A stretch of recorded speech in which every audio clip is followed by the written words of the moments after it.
Hello folks, this is KINoftheFLAMES, and today we're looking at Cloudberry Kingdom. This is actually a hard, well, I guess it ranges from soft to hardcore platformer that's in beta right now. I happen to be so lucky to get a key, beta key from my good friend Slushy. You can check out his channel here, and well, we're just gonna jump right into this. They do have a Kickstarter that is in progress right now, and it'll be up for about the next 94 hours from when I record this. Basically, I don't know. It's the 20. I don't know. You can. I'll have a link in the description. You guys can go check it out. And holy shit, that's an awesome face. Yeah. So, oh yeah.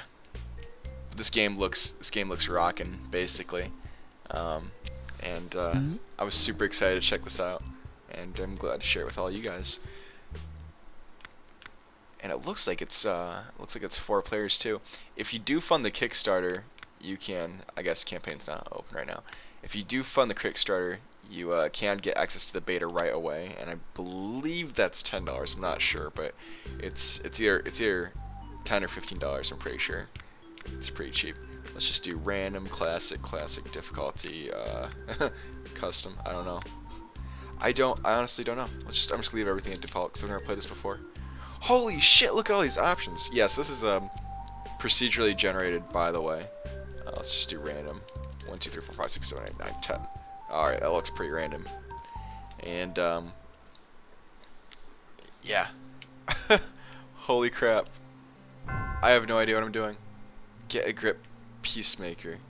I don't know what that means. Do I jump on clouds? I guess you can jump on clouds. Ah! What hit me? Yay, points. Oh, watch out, the laser. Okay, I see now. I see the lasers. What the hell? How did I push the cloud? I guess you can't move on the cloud because you push it. Oh, what did I just jump to? No, what are you doing?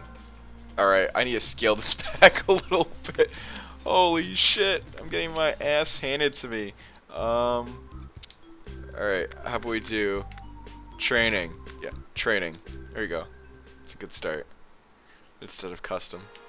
Alright. Evidence. Oh, this must be the, oh, this must be the music for it.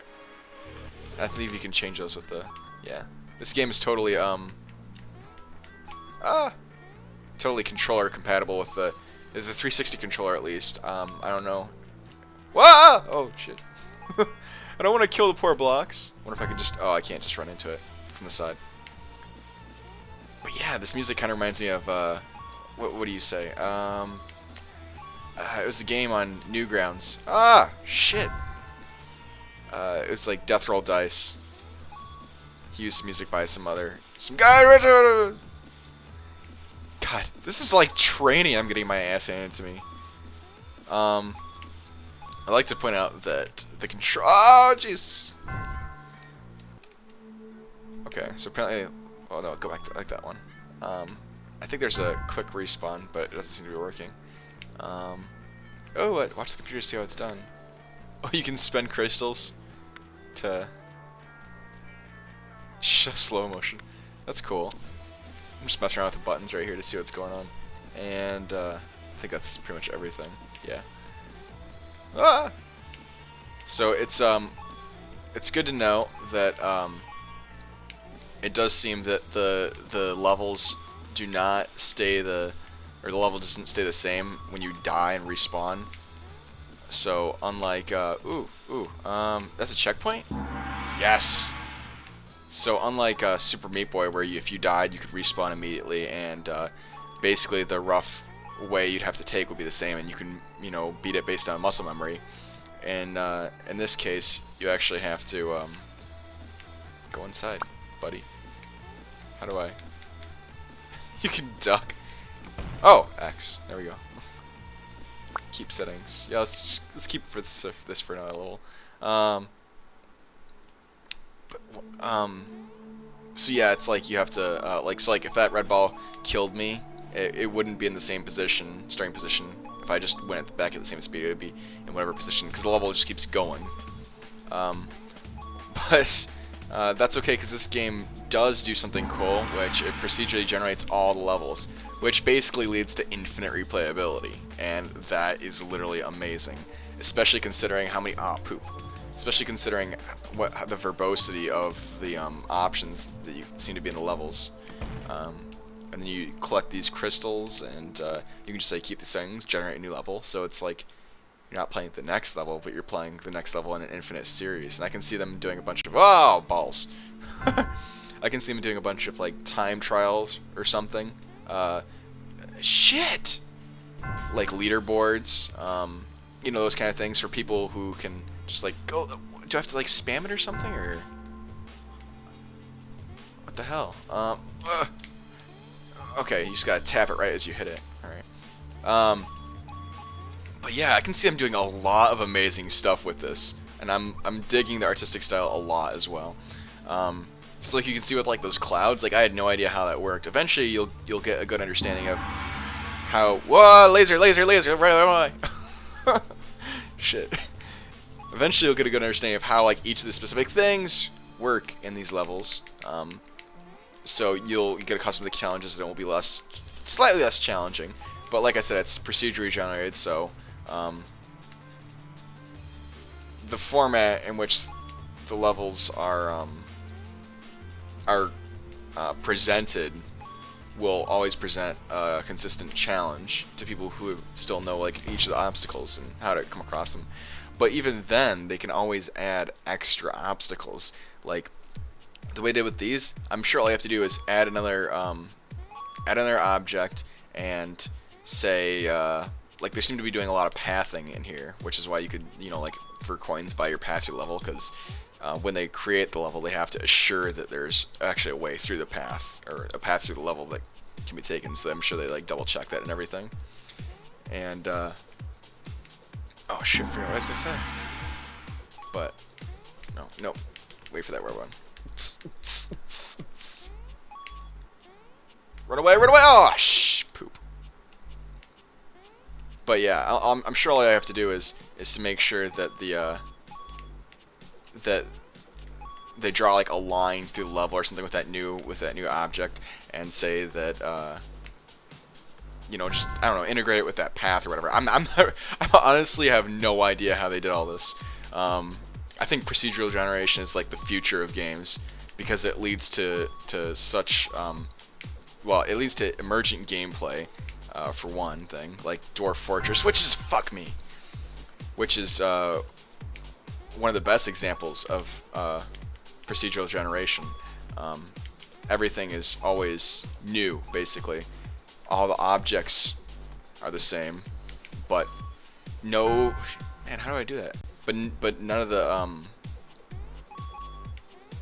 the games you play are ever gonna be the same, and in fact, they're not even gonna be close to similar. It's like in the same sense that you could say, shit, I did that wrong. Oh, I just need to keep bouncing this fucker for a second. Oh, balls! Gotcha. Just like in the same sense that we're always living in the same like physical universe, but depending on what objects you interact with, you know, it'll always be different, your experience in life versus other people. And because of just I think I messed that up. Oh shit! Just because of the possibilities of situations that arise from so many objects and actors in such a universe, this leads to what is called emergent gameplay, which means that just due to the highly what the shit was that? The fuck? Due to the nature of there being so many things that you know, the likeliness of you encountering things that are even remotely close to each other again are oh, I see it pushing me down, are pretty low. So it'll seem like, you know, I mean, I guess you technically could go through all the possibilities, but realistically you'll never be able to. So it'll always feel like somewhat of a that's not good. Somewhat of a fresh experience. Just like Modern Warfare, that's become really popular to play because of the customizable classes leads to it always being fresh. Fuck me, don't kill myself. Oh god, what's going on? Ah, ah. Perfect. Perfect. Yeah, this game's pretty cool. And I'm not even playing with anyone else yet. Actually, you know what? Let's ramp up the settings a little bit. I think I'm starting to get a feel for this. No. Exit level. Yes. Let's go to unpleasant. One thing, I guess a couple notes I can say about the game is that it does feel, it feels sluggish. Not necessarily a bad thing. Well, I guess it could be a bad thing depending on how you want to construe it. It feels like you're moving through tar, which I'm sure this is probably a really good thing for the later levels when it becomes particularly hard to avoid obstacles. You need to have greater control over your character, but and then that might be the nature of this game because it gets so complex. It's like a bullet hell, and the slower you move, the easier it is for you. But in general, it takes some don't fall off the top of the screen. I don't know if that's possible, but I don't want to try it.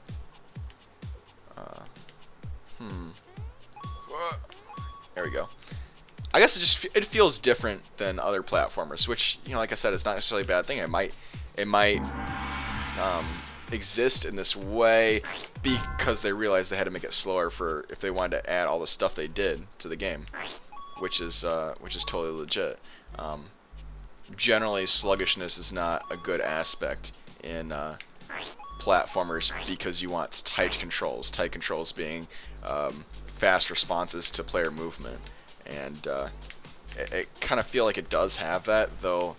It feels like when you're moving, it takes too long to speed up, and your momentum doesn't like switch really fast, which is one of those things that they did in Meat Boy really well. Super Meat Boy, sorry.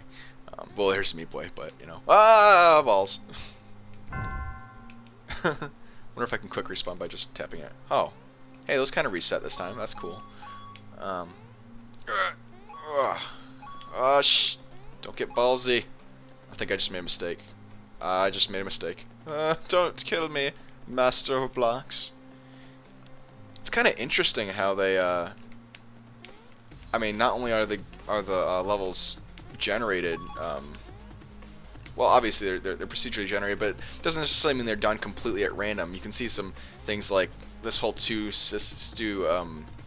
pulley system, two ladder system, whatever. Like basically like Mario dungeon level.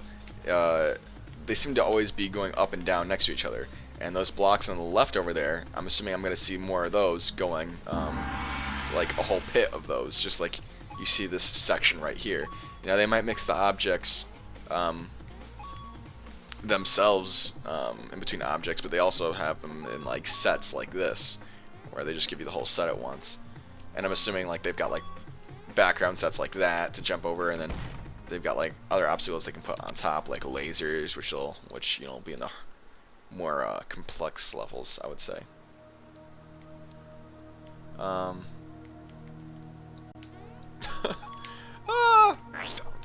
I'm trying to give oh shit, that was a small jump. I'm trying to think of like constructive criticism of the game because it's still in beta, and developers are really anxious to get feedback in the beta before it goes live. And I honestly don't know how long that is, but I know that. Oh, balls! Don't do it!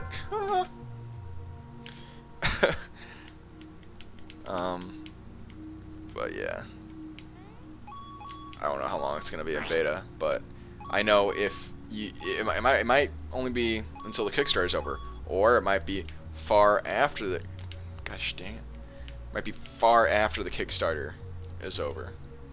But I do know that you can get into the beta via the Kickstarter. So let's say, for example, the game is going to be in beta until is going to be in beta for like a month after the Kickstarter comes out. Oh, I just fucked myself in the butt. In the butt. So let's say the game's gonna be out for like or gonna be in development for 30 days after the Kickstarter is over. In that case, if you did not pre-order the game via the Kickstarter, then you wouldn't be able to play it until it actually came out. Whereas, you know, if you pre-ordered the game via the Kickstarter, you could play it right away via the beta before the game came out for, you know, a month. So, you know, that's just one thing to think about if you have an interest in this game. So it's kind of like a pre-order, pre-access play, but for a limited time. It's not usually how it is, but you know. So I wonder how this works if you get like multiple people playing. It'd be very interesting to see, and I'll probably do that in another video, because I do have my lovely friend. Oh shit, I missed it. No fucking way, I'm taking that shit. I do have my lovely friend Brianna, which is my roommate, and I can get her to play with me definitely, so you can at least check out the multiplayer action a little bit. I'm assuming it would be a lot more awesome with 4 people, but you know, make with what's to do. I'm wondering if they're putting this out on Xbox Live as well, because a 4-player single-screen game like this just seems completely suited to consoles. You know, not that I haven't seen them on PC, and it's glad to see multiplayer games on PC because or on the same, you know, same screen multiplayer games on PC, because there's really not enough of them, and so I'm glad that, you know, even if they're going to be putting this on consoles, they have it on PC too, because it's amazing. It's like it's kind of like Jamestown, which I have yet to do a video on, but is really one of the better indie games on Steam. It's actually it's really one of the better games. I actually avoided it forever because I thought it was gonna be shitty, and then I finally checked it out. Or I just watched a video. I'm like, holy shit, this is like awesome, because it's what is it? It's a 2D top-down shooter. It's like I think there's a game on the SNES called Arrow Fighters, and I always fire up my emulator when I drank, and we just go through games and stuff, and we found Arrow Fighters because it was like at the top of the list, and it's ridiculously fun. And Jamestown is basically that style of game, and it is getting insanely hard to think of a path to this while talking. And let's check out some other features.